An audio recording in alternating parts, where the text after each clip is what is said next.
Summer. Excerpts from Ritu Samhara by Kalidasa.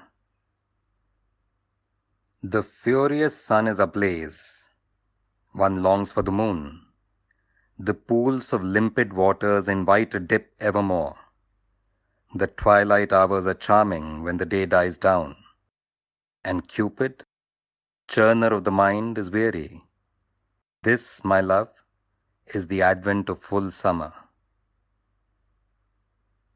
Mysterious breasts with the fluid paste of sandal and precious strings of snow-white pearls commingling, and the region of the hips with the quivering golden girdle, whose mind do they not allure and fill with a wistful yearning? Proud young women in beauty's bloom, overcome by sweat and effusive moisture underarm and on perfect limbs, discard their cumbersome garments and cover their high and pointed breasts with fine linen and thin raiment. The moon, long gazing at will at the faces of lovely women sweetly slumbering on whitened terraces at night, is doubtless overeager. Overtaken by dawn, he is sadly crestfallen and hides his shame in pallor.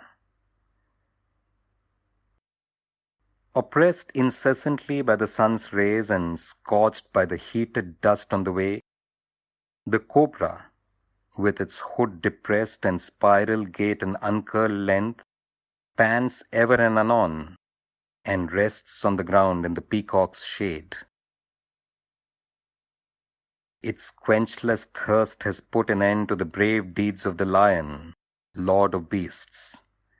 Panting audibly with jaws agape, with lolling tongue and quivering mane, he ignores the nearby elephant, though he loves the furious fray. Weary alike in mind and body, through the rays of the sun, hot like sacred fire fed on the altar, the peacock lets the nearby serpent live, which, seeking shelter, thrusts its neck into the discs on its gaudy plumes. Scorched by the burning rays of the sun, the frogs leap out of the water of the marsh thick with mud and sit beneath the parasol of a thirsty serpent's hood. In the sylvan pool, the tangled mass of lotus stalks has been torn asunder. The fish have perished. The terrified saras have flown away, for, closely packed together and jostling one another, the elephants in a herd have invaded it and left it a sea of mud. The iridescence of its crest jewel is heightened by the sunbeams, while the hooded cobra sucks the air with its lolling cleft tongue. Worried by the fiery warmth of the sun and its own envenomed fang, and weary with thirst, it is no more a menace to the numerous frogs. In the forest, the mighty conflagration has consumed the sharp, dry strings of grass blades, and the seared leaves are blown on high by violent gusts of wind. The water in the pools evaporates with the burning breath of the midsummer sun, and the scorched precincts of the woodland present a fearful scene.